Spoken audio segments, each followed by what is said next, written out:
no. Come on, where is it? Dave, it's your Idaho Central app here. Any chance you're missing a debit card? Let's get that taken care of for you. With ICCU's card control, you can turn any card off with the tap of your finger. You got it. And back on again. Out, out, out, out. The closest Idaho Central Credit Union branch is in your pocket. It's the fall kickoff sale at Lithia Ford of Boise. We're going all the way so you can score more for your trade-in and trade up to a new Ford truck or SUV today. Visit Lithia Ford of Boise, where Ford begins in Idaho.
This is Bronco Nation News Live. The best interviews, the most informed opinions, the latest breaking news, all from the top Boise State insiders.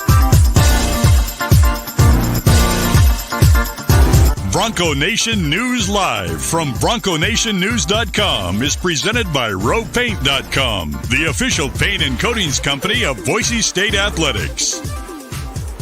All Bronco Nation news broadcasts come from the Western Collective Studios. Head down to Western Collective's locations in Garden City or downtown Boise to try some of their delicious beers, including the Horseshoe Golden Ale, the first beer to support an NIL collective. Now, here's four-time NSMA Idaho Sports Writer of the Year, BJ Rains, with another edition of Bronco Nation News Live. Hey, how we doing, Boise State fans? Happy Friday to you. Day before game day here at Bronco Nation News, BroncoNationNews.com. My name is BJ Rains. We got sports director Jay Tust at KTVB with you. And, a lot going on, but excited to talk some football and Albertson Stadium and Pac-12 and a lot of stuff going on. How we doing, Jay? I'm good. How are you doing today, man? We finally get to cover a game tomorrow at Albertson Stadium. That's 302 days, I think I counted. You got 302. I asked Siri. She had 301. Okay. I put the date in of the last home game, and then I Googled how long since. Okay, and on Saturday, it was 302. Siri's a liar then. I don't know how you go. If you count the day, do you, I always wonder about this, but do you count the day? Maybe they were counting that day. I don't know. But you know what you do what's convenient for a nice round number. That's why I went with 300 plus. Yeah, that works. Plus, on top of that, you probably should count the day, considering it's like a 7:45 kickoff. You got to wait a little while on game day to get there.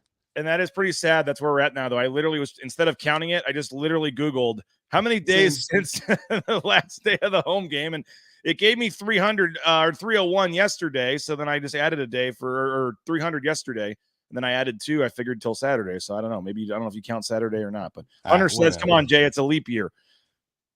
That's the reason. I guess. Bill says, great Tyson Degenhardt show last night. Yeah, if you missed it, Jeff Goodman, some hilarious stories, some great stories. College basketball insider Jeff Goodman was the guest with Tyson Degenhardt. You can go back and watch that. That's presented by Idaho Central Credit Union on the Bronco Nation News YouTube channel. We are in the Western Collective studios here. Bronco Nation News Live. We appreciate Western Collective. And Jay, I know I want to get into them letting you hear the sound system. My invite must have been lost through text message or something, but I didn't know if they let you try the food and drink options as well, because Western Collective now has a new seltzer, the Orange Chaos seltzer, which will be debuted for the first time. It's not even available in stores yet. The Orange Chaos seltzer will be debuted at Albertson Stadium tomorrow night for the game. So you got the Horseshoe Golden Ale beer, and you got the Orange Chaos seltzer, both from our studio sponsor, Western Collective, which you can pick up at the game tomorrow, and some of those proceeds from the sales go to help the Horseshoe Collective. So make sure you check those out tomorrow night at the game. We have a couple voicemails. We got all kinds of stuff to get to. We got a new report from our man Ross Dellinger from Yahoo about the Pac-12, and I'm a little excited about it, to be honest. I want to get into that as well. A ton going on, but again, thanks RowPaint.com, our title sponsor. Andy Rowe and company. Your live shot would have been nothing in Eugene without Andy Rowe right there front and center firing up the crowd a couple of weeks ago in Eugene. So we love Andy. We appreciate him. And again, ROEPaint.com, all your painting needs. Check out our title sponsor, RowPaint.com. Jay, the game tomorrow, I saw Maggie O'Mara and company already out there on the blue this morning on KTVB Channel 7, but I know they let you have a sneak peek of the sound system yesterday. A lot going on, and it's going to be the light show at the night game and all that stuff. And as you said, 300 plus days, some new enhancements. It's going to be fun to be back in the stadium tomorrow. Yeah, well, I heard the sound system, so I just sent a quick text message and see if I could just jump inside real quick and video sound. I guess I don't know. So yeah, you probably could have done that earlier in the day for that matter. But no, it sounds awesome, man. It really sounds awesome. And I mean, it's one of those things like as you know, BJ, with the new video board, we kind of got a little sneak peek at that, and couldn't necessarily overstate like how much better it was going to be for the fan experience. The sound system's the exact same way. No longer you're just going to hear like noise like this. You mean when the Seven Nation Army is coming for the team to run out, the bass isn't like terrible? And I actually might like Seven Nation Army now. That's how good this is going to sound. I just kind of chuckled. The song you were using was like this slow Michael Jackson song or whatever on the video you put. Couldn't they have pumped it up a little bit better? Well, first off, the company that actually installed the system was there. They had some guys on site. It's out of Salt Lake, and there are certain songs that allow them to, like, the range of the song allows them to know what they need to know. So like, yeah, you could put on some rock song or whatever and it would sound, cool. But there are certain songs where it really tests the range of certain things. And so they feel more confident with that. By the way, what's wrong with Man in the Mirror by Michael Jackson? I was wanting to hear Seven Nation Army or Thunderstruck or something. Well, I'm not gonna lie, that also probably wasn't for my eyes or ears, right? They're probably saving that for game day. So that's all good, but it's gonna be awesome. BJ, there are 10 times as many speakers as before. And they're coming from the other end of the stadium as well, which is going to be it is like you'll be sitting in your living room and you have a surround sound system in every corner of your living room. It's going to be absolutely awesome when you consider the lights, the video board, the sound system. I don't even think this is an opinion. It's just matter of fact. The game day experience is going to be so much better this year than it ever has been, I would argue, at Albertson Stadium. And the good thing I would say about these next 3 night games, BJ, it's so funny because we were on the opposite end of this last year where they had, they had some early kickoffs last year. They got the new lights in. Yeah. And they play a game that we can't even see the lights. And so this year it should be in full effect, and you should be able to see the lights and hear the sound and see the video board, and it's going to be awesome. And I think the thing that stands out to me about these improvements, BJ, is these aren't like this has nothing to do with the north end zone or any of that stuff. And, these are improvements that they can make in the meantime while they wait for those big renovations to come. And, whether it be pouring concrete, adding steel, any of that to Albertson Stadium, that comes with quite the price tag. I mean, these additions aren't cheap either, but they at least can put these in place while, they go to work on the other end of the stadium. Dayton Robinson saying south end zone was loud before. I think they're going to be a ton of false starts this year. Dude, the bass hits so hard it vibrates the varsity center. That's what you want. I'm telling, and it was vibrating. Like I said, when they had him just sitting on the roof last year, it was vibrating in a bad way because it was the speakers were exactly blown exactly already, right. And it was just there was no bass at all last year. There was a time. When you watch certain broadcasters, like Joe Buck's really good at this. I know that you would know this, BJ. You like broadcasters at times, like during a big moment, they just shut up, right? And they just let the crowd noise and the the video, and they just let that moment speak for itself. You don't need to narrate it, right? Yeah. And so there was a time at the end of the Utah State game 2 years ago at Albertson Stadium where you might have thought that was happening, where it was like, hey, let's not pollute this moment with any artificial noise or any of that. Like, let's just Shea Oladipo pick six, Taylor Green 91-yard touchdown run. Like, let's just let the fans go crazy and enjoy this. Let's not pipe in music. Well, the problem is that they couldn't because the speakers went out. So they needed this really, really bad. They finally got it in place, and there are some people over there that work their tails off to get this in by the skin of their teeth. Before the home opener against Portland State. But I can't overstate it enough. Fans are going to be blown away by this. Robbie Robinson saying, I cannot wait to hear the sound system. And Sky Ship, no Garth Brooks in the fourth quarter. Biggest buzzkill ever. Hey, I don't know about the song playlist for that matter. I am still of the mind they need to turn I'm Blue into an anthem, man. They need to play it before kickoff at some point in time, turn the whole stadium blue, and maybe that's how you roll into Seven Nations Army. Like I said that about, playing it even post game and stuff like that, and they got that going. So that could be an anthem at Albertson Stadium with the blue lights, the blue field, the blue uniforms. Like, I just think you lean into it, and that could be your thing, and nobody else in the country could copy that. Like, that is what you would be known for. And I think it'd go viral too, for that matter. Yeah. I'm looking forward to the third to fourth quarter thunderstruck with the lights off. That got people going last year. Now this game, hopefully going into the fourth quarter, it's 55-3, and maybe the stadium's not packed if some fans have already headed downtown to 6th Street or wherever. We'll see. But excited for, as you said, 300 plus days. Some antics, I guess, and if you count the day or not count the day, I'm going with 302. 301 I think is fine too. So the thing is, Jay, I was doing my research for the story that I'm about to post as soon as the show's over. And I mean, we've talked about it, but kind of looking at the numbers, like, it is crazy to see the I guess drop-off's a fair word, over the last decade in terms of the home record. And I mean, I went back and I had to count this 4 times to make sure I was right, but there was a time, Jay, from 1999 to 2014 they went 104 at home. 100 wins and 4 losses from 1999 to 2014. And in the 10 years since, they're just 43-12. And you say, oh, just 43-12. I mean, that's still a pretty good number. But to take it further, Jay, as everybody knows here, the struggles the last couple of years under Andy Avalos, 13-6. In the last 3 years, 13-6. 6 home losses in the last 3 years, when they went a 15-year stretch from 99 to 14 where they only had 4. So my full story will be up pretty soon here at BroncoNationNews.com. Hopefully subscribers will go read it. If you're not a subscriber, go subscribe. But it certainly sounds like, Jay, that was kind of a big theme this week, talking to a lot of the players and coaches. And I get it.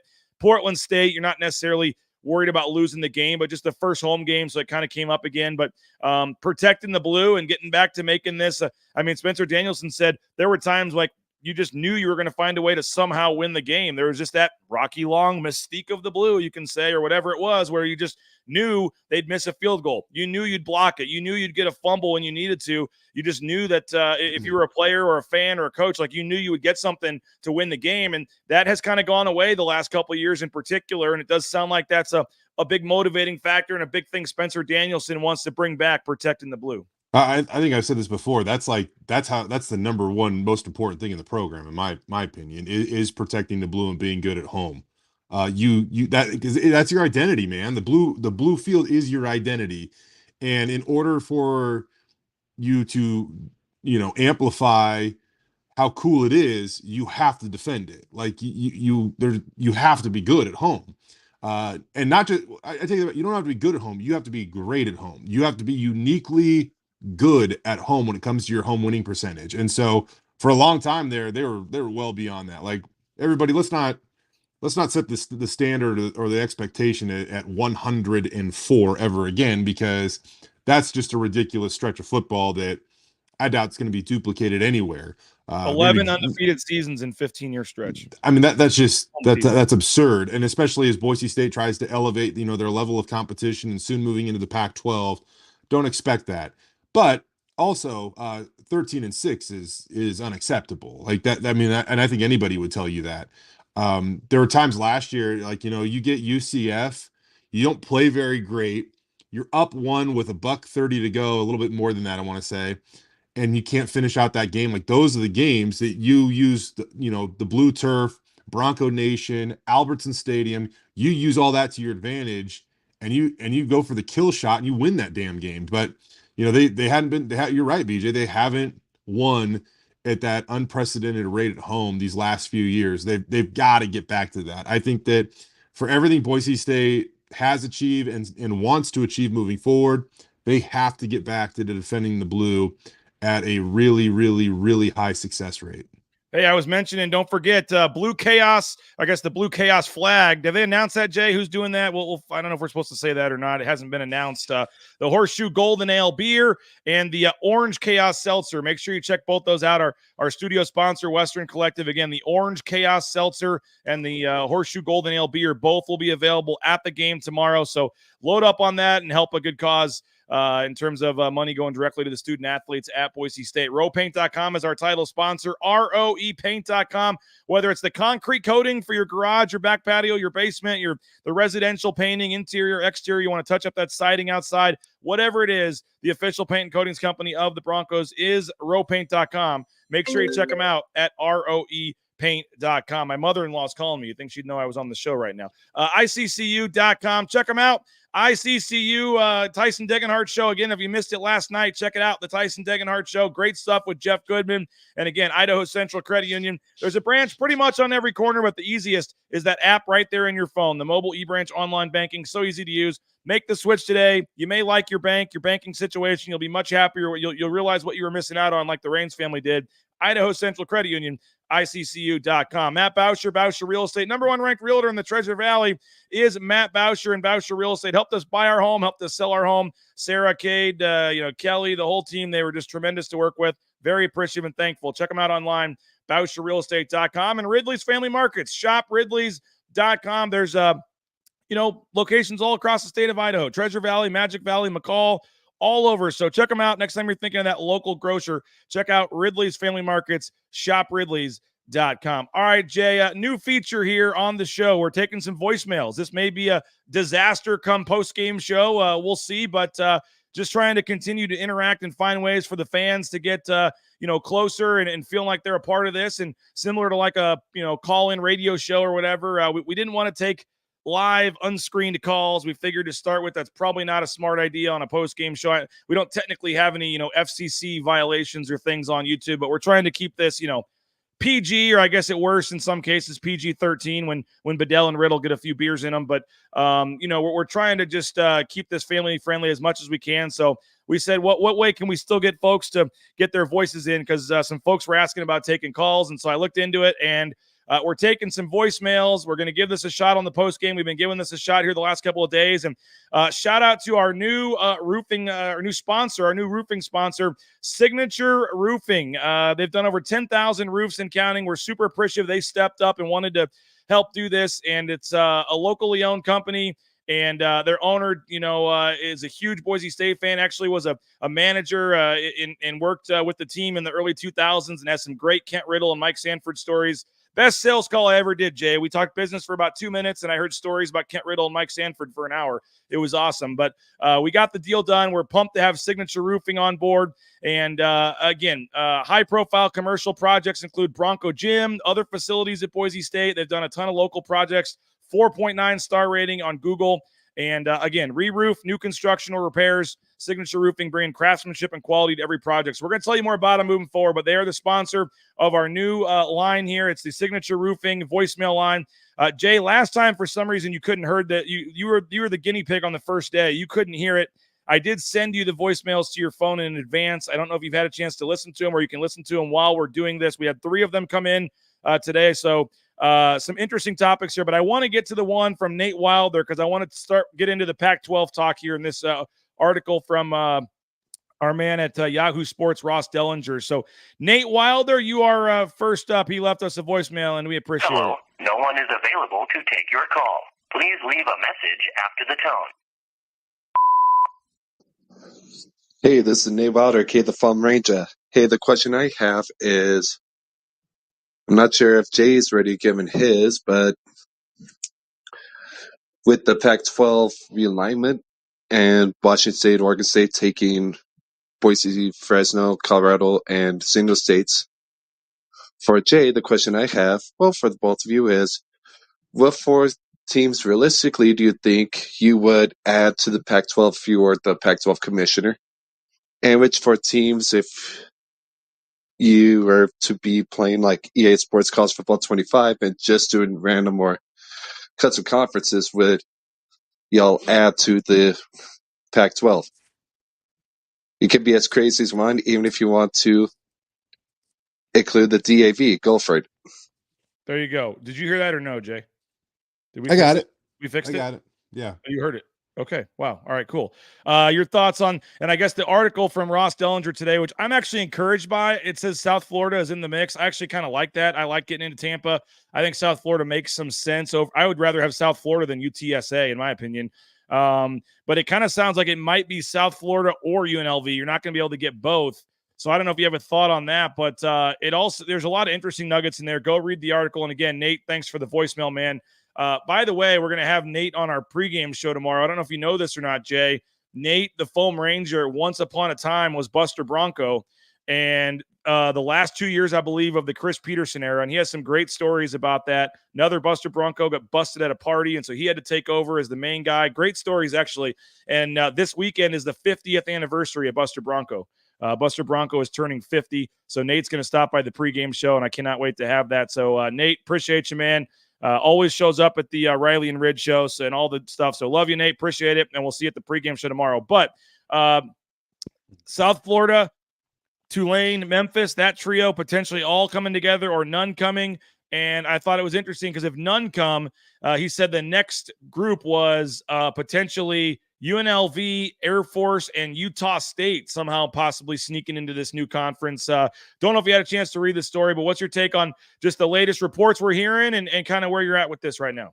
I think we said that from the jump, about this. And that was my opinion the day that the news broke, is that they were going to go after Memphis, Tulane, and South Florida. And that's the reason why UNLV wasn't a part of this wave, is they have a few steps they want to figure out before they would approach UNLV. And again, I feel like if they, hit this home run where they get those three teams that they want, you don't necessarily need UNLV to be in Las Vegas. You don't need them to be in Las Vegas. You can still host conference championships there and your football championship and media days. Like other conferences have done that without a team in Las Vegas. And so, at the end of the day, I still feel like at some point in time, UNLV works their way into the mix, but like they're not at the top of the list right now in the direction they want to go.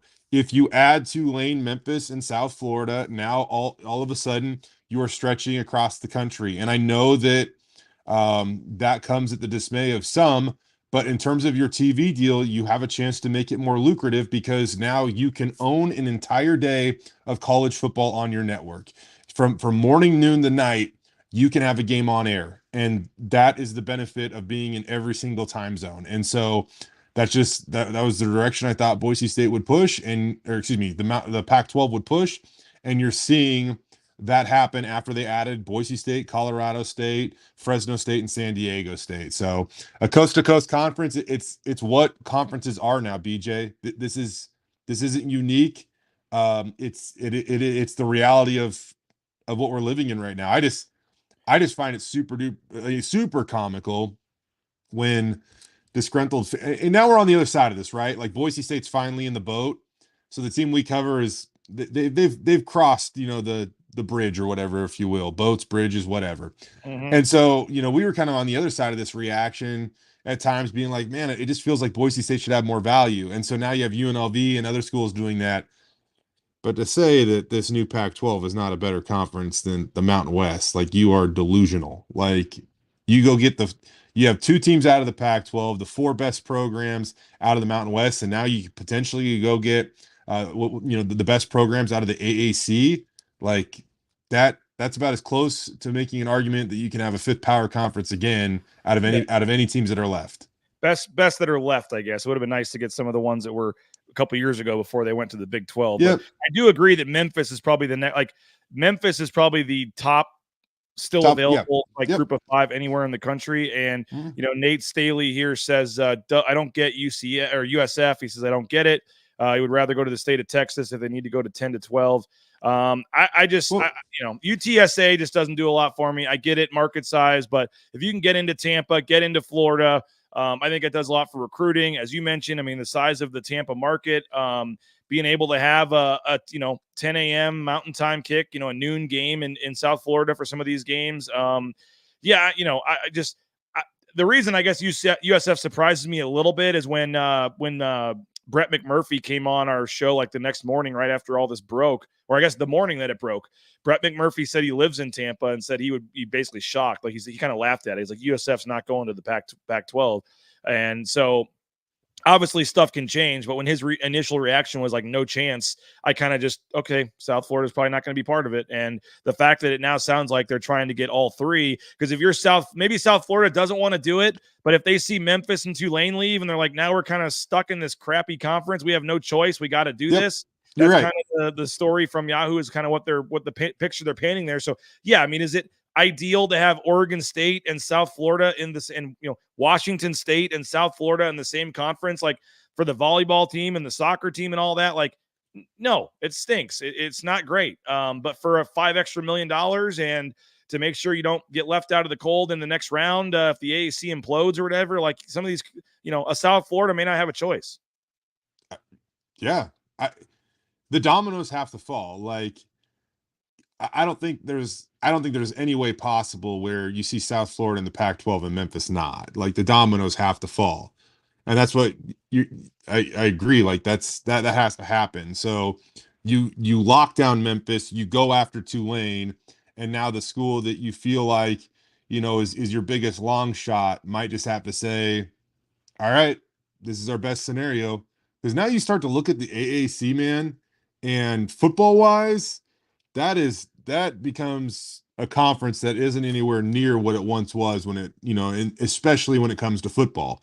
So kind of might force their hand, and we'll see what happens. But if you do start to hear buzz, though, that these schools are seriously considering leaving the AAC to come to the Pac-12, that would speak volumes about what we should anticipate the new TV deal being. It's conflicting reports, BJ. I've seen 7 million and I've heard 9 million per AAC team. What have you heard? Somewhere in that range. Yeah, I've heard 8 to 9. And I guess Ross Dellinger said the estimate is 12 to 15 for the Pac-12. So if who they want. I heard 10 to 15, 12 to 15 would be even more encouraging. But like, for people out there that want to say, hey, why would Boise State go to do this move? It doesn't make any sense. They get $12 to $15 million. They're basically tripling their TV revenue. I mean, that you can't say no to that. Like, you can't. No, it's not the 60 million a year or what or beyond that Big Ten schools are getting. But if you stand the chance to triple your revenue, like you have to do that. And so if Memphis and Tulane and South Florida jump on board, man, it would say a lot about those projections, man, being pretty lucrative, because none of those schools, I don't think they're leaving for just, a push or, a whatever, even a $1 million raise or whatever it might be. So we'll see what happens, man. But it's cool to see the Pac-12 being aggressive. They were aggressive last week. They continue to be aggressive this week, and we'll see which way this goes. So it sounds like maybe Memphis and Tulane are tied to South Florida. They all go or they don't go. But if you could get Memphis and Tulane, would you rather have South Florida or UNLV?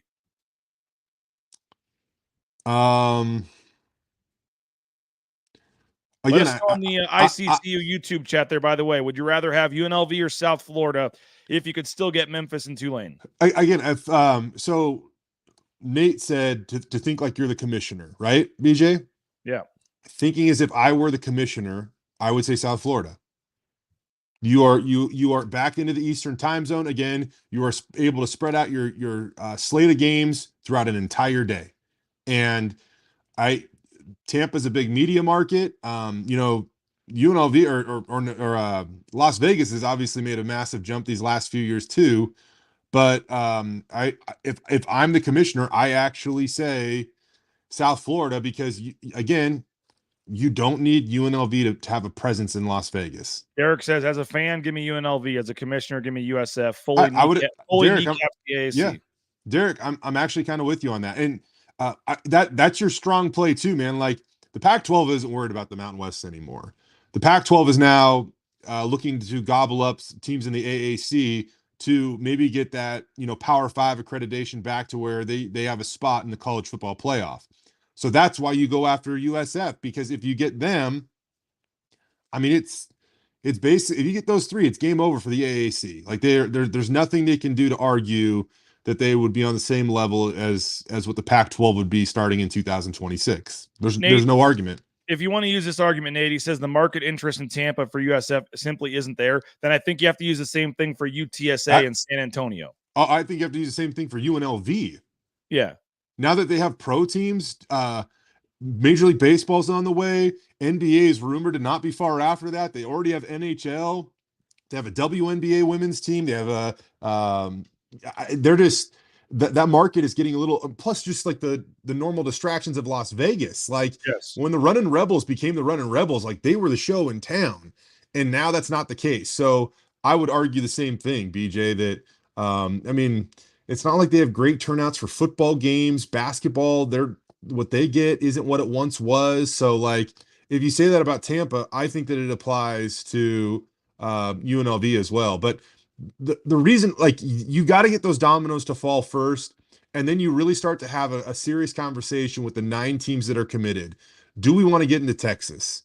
And if that's the case, UT San Antonio is the best option out there. Really, I feel like it's almost the only option. But I mean, you could look at a couple other schools, but I would say like that anywhere you go in Texas, like UT is going to dominate. Like they own Texas, but that San Antonio market might be a little untapped. Maybe they do lean into their own team, and that's a program that has kind of been on the up and up. So Boise State loves to recruit the state of Texas, and so I mean, Jeremiah Dickey has strong ties to Texas. He said it before that back when the Mountain West was looking to position what they wanted to do, like he always saw value in Texas, and so.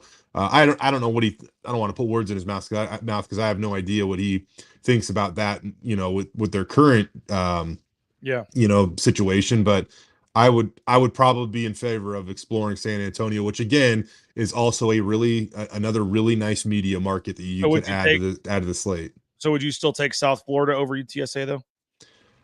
Again, because I think that in the grand scheme of things, in this chess match that is realignment, I just think that USF has more value. Again, if I have to think like a commissioner, BJ, that's where my mind is at. You can always add a 10th if you want. Yep. I like you have that conversation down the road. And I did like to see that Gonzaga is still a target as well. I saw that's a Yahoo story. And if you can pull Gonzaga, and if you get Memphis, and I said it, forget what all the shows run together. I forget what day I said it, but if you can get a basketball conference that has Memphis, San Diego State, Gonzaga to start with, maybe a UNLV, a national brand, and then you throw in the not up and comers, but the maybe not as well known programs that are having success, like a Boise State, a Colorado State. Like you're talking about a really the top 3, Gonzaga, Memphis, and San Diego State. Like that's as good of a top 3 as you'll find anywhere behind the top, Big 12 ACC types.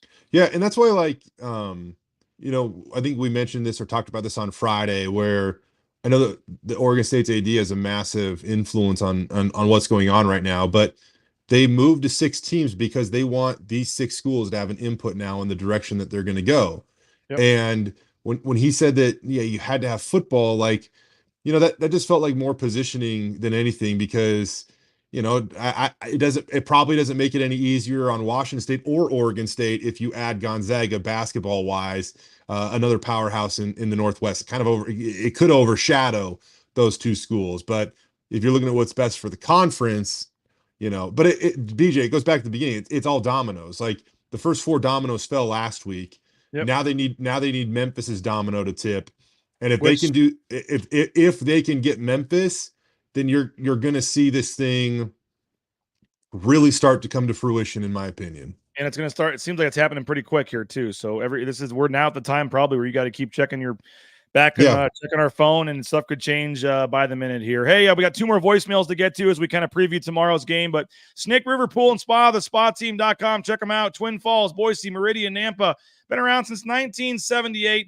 A part of the Boise State home team. And again, whether it's a spa for the back patio, pool table for the game room, a sauna, they got it all. Make sure you check them out online. Go check out one of their locations, thespateam.com. Lithia Florida, Boise, that fall kickoff sale is going on. Jonah Dalmas, Andrew Simpson, Ahmed Hassanin, Matt Lauder, Brooke Patterson, Paige Barsh. Yeah, 6 student athletes at Boise State have vehicles via NIL deals at Lithia Florida, Boise. So they got some great deals right now on the F-150s. The electric ones as well, the Lightning. So next time you're looking for your next car or truck, make sure you check out our friends at Lithia Ford Boise. Taco Bell, they're hiring. TacoBellWorks.com. Great promotional opportunities, free food while you work, half your wages the next day after your shift. What are you waiting for? If you're looking for a career change, Taco Bell, one of the Treasure Valley Taco Bell locations, is ready to sign you up and have you working for them. So they do a lot for the community, donate a lot of money as well to Boise State for the student athlete scholarships. Get more information and, again, apply for a job at TacoBellWorks.com. Speaking of jobs, you want to get in the trucking industry? How about Transportation Compliance Service? They're signing up more than 50 accounts a day.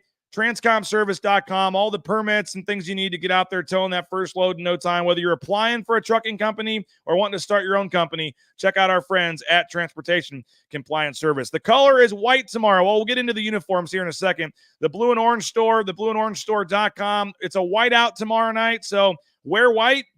And if you need another white shirt, sweatshirt, hat, whatever, check out the blueandorangestore.com. They're on the second floor of the Boise Town Square Mall there next to Pro Image. Or you can order online anywhere in the world, the blueandorangestore.com. And again, jerseys, hats, bumper stickers, car flags, coaches, sideline apparel. You need it, they got it. Check them out online, theblueandorangestore.com, and in person at the Blue and Orange Store. Hey, hopefully on Monday you'll be getting that Breezy Dubar bundle.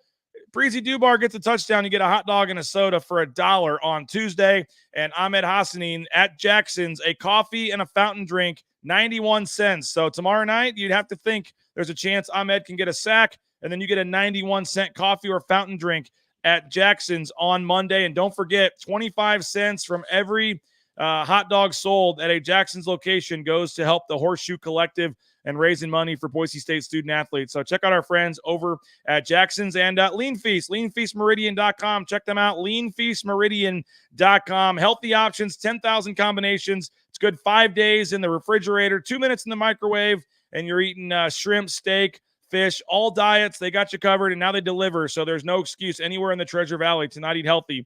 Our friends at Lean Feast. Jay, did you say you could actually hear that voicemail that time? Yeah. You heard that. Okay. So hopefully you can hear this one as well. We're getting back to the game tomorrow, and our man BSU Bill has a voicemail. Let's hear from BSU Bill. Hey, BJ, happy Friday. It's BSU Bill here. Hey, 2 observations I've had. I'm curious to get your and Jay's take, if you guys have noticed this at all or something to start looking forward in the future. First observation, it seems like Spencer is a lot more open to playing younger players who might have a high ceiling. Of course, they're going to make mistakes. They're young, but it might be better for the program long term. It really frustrated me. I felt like oftentimes in the Avalos and even in the Harsin era, we would play guys who were 4th or 5th year guys. We kind of knew what their ceiling was. We knew who they were.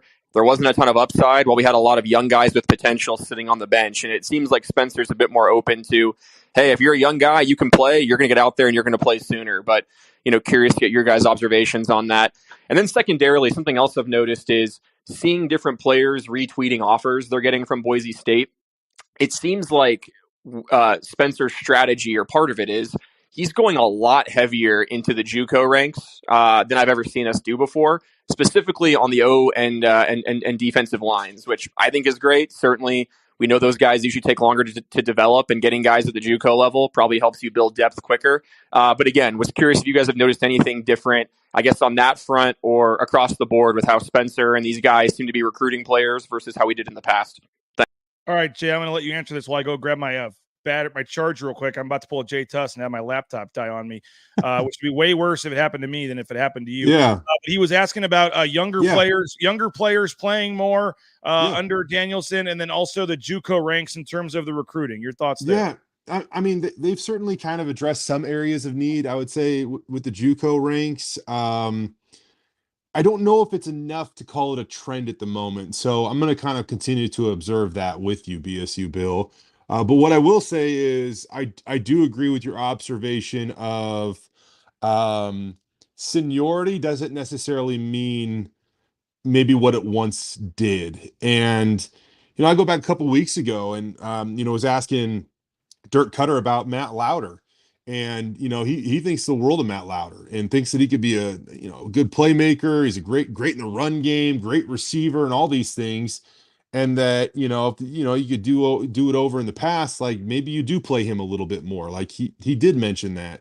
And so I really don't, I don't think that, this whole COVID status, it was interesting, BJ, because I think in some ways it gifted another year of eligibility to players. It didn't gift another year to play to players.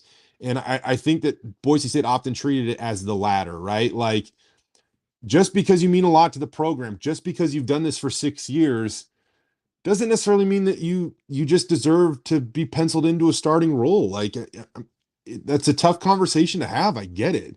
But I just don't think you see that out of Spencer Danielson this year. And instead of seeing, some 6th-year guys start on defense, you might see them on special teams or something like that now. And so they still have a purpose and a role on the team.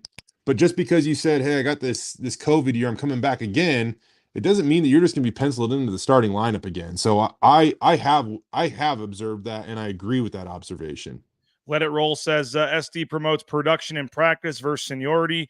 Nate Staley says great takes and observations, BSU Bill. Yeah. And I guess as we kind of turn it to the game tomorrow, Jay, we talked to Spencer Danielson. Like it sounds like there may be some shuffling of guys on special teams a little bit, maybe on some of the coverage units. Like I know you're always doing that and evaluating that, but maybe they kind of went back and looked at that after the 2 return touchdowns. I'll be curious if there's anybody new out there on the coverage units. Yeah. And again, they don't really care what year you are. If you're not staying in your leverage in your lane and you're messing up, you're not going to be out there. Yeah. And that's BJ, man, I don't know the last time that I've actually gone back and kept track of who was on kickoff. But I think when you lose a game because you allow two, one punt, one kickoff return, when you allow 2 in a game and you lose that game by 3 points against a top 10 team in the country on the road, that's significant. So, I didn't expect Spencer to say, oh yeah, this guy's out, this guy's in. Like there's no reason he needs to do that. But come kickoff tomorrow, you and I are going to be sitting next to each other in the press box. And I guarantee we're going to be scribbling it down as quickly as we can as we can to cross compare to see if there were some changes made. And honestly, BJ, if you watch that kickoff return, it's on both ends of the spectrum. There, was a true freshman that had a tough rep on that play. There was a 6th-year senior that had a tough rep on that play. So I mean, Spencer said there were 4 guys that were clearly out of the wrong spot. Yeah. So I mean, like it goes across the board, man. Old, young, and in between. There were guys that had a tough time against Oregon, and so we'll see what they do to correct it and assess it and moving forward.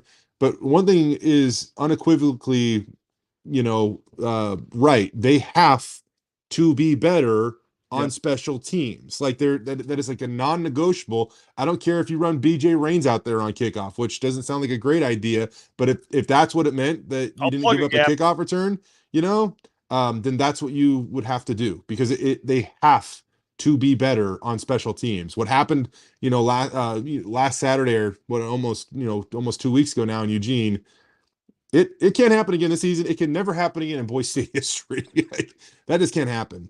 Yeah, no doubt. Okay, 2 quick ones, Jay. I'll keep this going a little bit. I know you got to go, but I'll keep this going. But I do have one comment on the uniforms.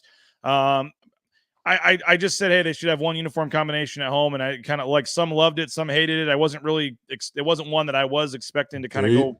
There you go again. Poking the bear. I had folks pretty high up. I mean, I had folks about as high as you can go in the athletic department texting me, wondering why I care so much about the uniforms. And I mean, it is what it is. I get it, but when you have a blue field and you have this iconic kind of blue on blue, I personally would just not mess with it. You want to change the face mask color, something like that, or the shoe color, whatever. But I think that when you have the blue on blue and it's this iconic thing, I personally would just wear blue on blue every game. I just would. I would wear blue on blue every home game, and you can get cute and do different things on the away games and mix it up the way you want it to. I get it. When you're the away team, you probably have to wear the white jerseys more often, so you can't use some of the other stuff. If you want to have an occasional blackout and wear all black, maybe an orange out, wear all orange, I get it. But the white pants, the white helmet, just on the blue, just doesn't do it for me. And it's just, again, they're doing it. It's fine. It's just a personal opinion. I think when you have this iconic blue on blue, I would personally wear the blue on blue every home game. Some agree, some disagree, but I know they had a similar combo, I guess, for the FCS game last year. I get it. I just personally am not a huge fan of this combination for tomorrow. Okay, I got a couple of things. I got like 4 things on this. First off, I'm going to start with my biggest bugaboo, if you will. And I've said this about the uniforms. Lose the gray off the blue. Lose the gray off the blue uniforms, because if the numbers were white and the chevrons on the side were white, I was 100% convinced when they made these new uniforms. They said they're going to be cleaner and all this stuff. I was for sure like that would be one of the changes, and I thought it would have looked so much cleaner to have white nameplates, white numbers on the uniforms. The gray looks really dumb. I agree. These things would slap so much harder if there was actually white on the blue jersey, in my opinion. Now, that being said, I don't really have a problem with them. And you can't, yes, the blue on the blue is iconic. I mean, it feels like they've gone to war over being able to wear that at times. Yes. But that also being said, recruits don't want the same thing every home game. So you have to mix it up a little bit. If you're going to do it for the FCS game. So that they check the box there. They got to have a blackout at some point in time, and they got to have an orange out.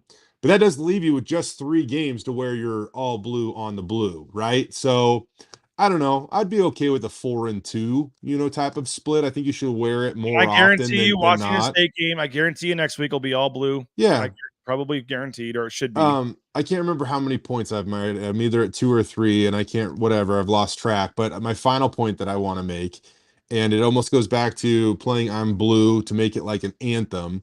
Mm-hmm. Which I think they could achieve, in my opinion. But I think they should have a blue alternate jersey. I don't know what it looks like, how it is. I don't know what. But if wearing blue, just the standard blue on the blue, is too mundane and boring, fine. There's got to be a way, some cool. I don't know if it's a throwback, maybe it's a throwback logo. Yeah, maybe it's a throwback. I don't know what it is, but like, have an alternate all blue look that you could complement your normal all blue look if it's too mundane and boring. And yeah, and I get it. That's just my opinion. Recruits care about this stuff. I get it. And yeah, I mean, what if it was like that lighter blue with a different font and the throwback logo on the blue helmet? Like, I feel like, I'll use the Seahawks, for example. Like, they've thrown it back now to their like mid-90s look, and everybody friggin' loves it. And so maybe something like that could be a big hit. I don't know. We'll let Bronco Nation decide. I'm just a guy that covers the team. Let's go, Drew. You heard him, BJ. Is there a way to block somebody on here? How do I do that? Okay. Final thought for you, Jay. There's the game tomorrow. You can take it wherever you want to, but obviously the score we do not expect to be close, or it shouldn't be close. But in terms of what you want to see from this game, offensively, defensively, special teams, just your takeaways heading into this game tomorrow. Go smash these dudes. Like, go run it up. You're coming off a bye week. You have no excuse not to be prepared to go handle your business in the home opener. You are the last team in the country that gets to play a home football game this season. You should be fired up. You should be prepared to go smash these dudes and get Ashton Genty his work and get that guy out. Whether it be Zaire Gaines, maybe a Dylan Riley, Tyler Crow. Let those guys go do some damage in the second half and get your Heisman Trophy candidate out there, and maybe get some guys down the depth chart. Maybe Max Cutforth will get in the game. Like that dude, Skyview High School product, working his butt off in practice. Get some of these guys down the depth chart in the game and help continue to develop them. Someone said any word on Dubar. Well, I'm not sure. Yeah. Not sure. Can't get into too much of that, but he's dressed the last 2 games. So you would think with 2 weeks off, 2 more weeks, you would think he could get out there, but we'll find out Wait and tomorrow, see. I guess, one way or the other. BSU Bill would like to see Breezy as well. All right, Jay, I got one more voicemail that I'll play on my own, but appreciate you, man. Sounds good. What's the plan for the pregame shows and all the coverage stuff coming up the next 2 days? 9 a.m. to 10 a.m. live on KTVB, and then we're back an hour before kickoff live on the Blue on KTVB.com, KTVB Plus, and our digital platforms. And we, for the first time, won't be competing for the right up to kickoff show. We're going to be 5 o'clock to about 6:30, and then you guys start at 7. Honestly, man, that's a great. It's a great way to go because you get to consume it all, you get to talk about it all, and then you get to go over the stadium and just kind of enjoy a little bit of it yourself. So it's not a bad plan. To get packed up and try to get in and still get something to eat. Now the photographers have to wear vests, so we got to deal with that and get our man Jaden Finch in a vest before the game, and so a lot going on behind the scenes. But yeah, we'll be on 5 o'clock tomorrow at the James. Hopefully, folks will come join us. But again, 9 a.m. Will you be in the studio or on the Blue at 9 a.m.? Studio. Okay. At 9. Live 7 on the o'clock on the Blue live, and you'll have something on the sound system, all kinds of stuff. So looking forward to that. Make sure you check out Jay and KTVB Friday Night Lights tonight too, right? A lot of high school games. That time of year. Appreciate it, Jay. Later, there he buddy. is, Jay Tust. Make sure you check out KTVB, all the high school action. They got the Boise State action as well. We got another voicemail. This one is in reference to the Riley and Ridge show. But let's play. This is from Tequila Gus. Our man Tequila Gus has a voicemail. No one is available to take your call. Please leave a message after the tone. Hey, BJ. It's Ryan, a.k.a. the Tequila Gus. Fan voicemails. After a home game when everyone is dangerously dehydrated, inebriated, agitated, and Twitter-pated, what's the worst that could happen? Honestly, it could probably be its own BNN After Dark, hosted by Bree. The reason I'm calling is to circle back to the Riley Ridge show. People, if you haven't already, y'all got to start watching it. It's a good show, completely different from what you're watching now. It's like eavesdropping on 2 BSU players trading war stories. At minimum, click it like a seatbelt. Then go put that barbecue Hot Pocket in the microwave, or pick up your kids from your ex, or heck, even leave your grandma's basement. Whatever, just give my man BJ's metrics. Give a click. Don't be I can't say that. Just click it, people. Let's go. One more thing. I got an idea for the show. The Riley and Rid Hot Ones Challenge. Based on the Hot Ones versus show where 2 people ask each other challenging questions, and if they get them wrong, they got to eat a wing of death. Imagine it. Have the good people at the James whip up some super hot wings, get 2 former Boise State players some horseshoe golden ale, and see what happens. Oh, with the inaugural show being Rid versus Bedell, of course. Thanks, BJ. There he is, the Tequila Gus. Maybe our pick your kids up from your ex. Yeah, there was a couple moments in there that made me chuckle. Tequila Gus, appreciate you, man. You might win the award for most unique voicemail to this point. So, yeah, that was I enjoyed that. Appreciate that. Hope you guys can hear that okay. I know a couple of you aren't fans of the voicemails, but for the most part, I hope you guys are enjoying that. And again, we really want to lean into this tomorrow on the post-game show. We want to lean into this tomorrow on the post-game show. So when the game ends or maybe in the fourth quarter, get in your voicemails. You're going to have about 10 to 15 minutes after the game ends. Get your voicemails in, and we'll try to play a lot of these on the post-game show. So on the post-game show, essentially like you're calling into a post-game radio show. Give us your thoughts on the game, any questions you might have for Riddle or Bedell. Kent Riddle and Brad Bedell will be starting the post-game show themselves. That could be worth watching for sure. About 10 to 15 minutes probably, so pretty quickly after the game ends. Kent Riddle and Brad Bedell will be live from the James Kitchen and Bar. They'll take your voicemails, they'll take your YouTube comments, and You have to be a YouTube subscriber to watch this show. We are going to click the button. You will not be able to watch the post-game show or the pre-game show if you are not one of our 5,600 YouTube subscribers. So if you're watching this on Facebook, if you're watching this on X, if you watch us on YouTube but are not a subscriber, you better triple check and look down and make sure you are a YouTube subscriber, because if you are not a YouTube subscriber, you cannot watch the pregame or the postgame show tomorrow. It will only stream on YouTube, and it will only stream for YouTube subscribers. So make sure that you get that done now. And then again, get your comments in on the Signature Roofing voicemail line for the postgame show. If you have any pregame thoughts, you can get those in today. We'll play a couple on the pregame show.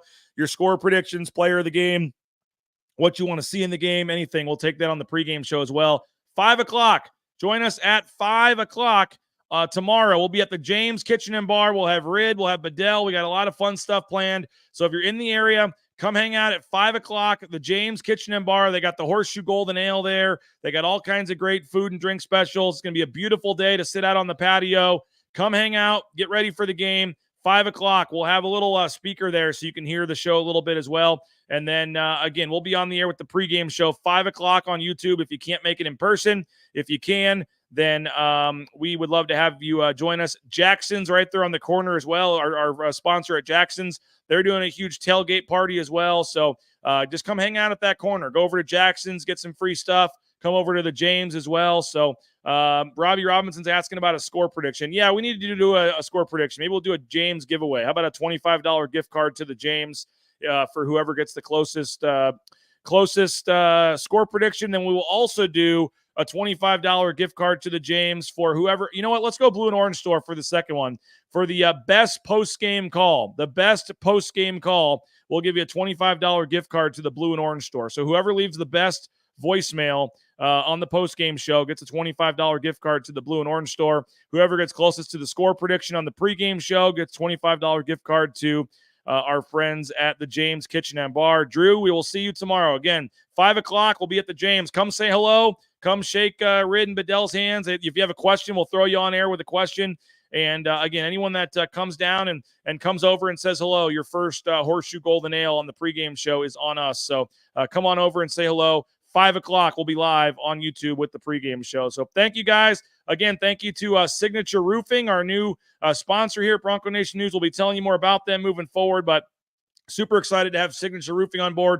They got an NIL deal in the works as well that I'll tell you about pretty soon as part of this promotion. So a lot of cool stuff going on. But again, I'll have my story posted shortly. Make sure you read at BroncoNationNews.com my pregame story. And make sure that you subscribe. And again, you got to be a YouTube subscriber or you won't be able to watch the pregame or postgame show tomorrow night. So thanks, guys. Have a great day. Enjoy this weather. We'll see you at the James Kitchen and Bar out on the patio, 5 o'clock tomorrow for the pregame show. You've waited 302 days. You don't have to wait any longer. Boise State finally back on the blue tomorrow, and we'll have you covered from start to finish. Bronco Nation News Live, BroncoNationNews.com.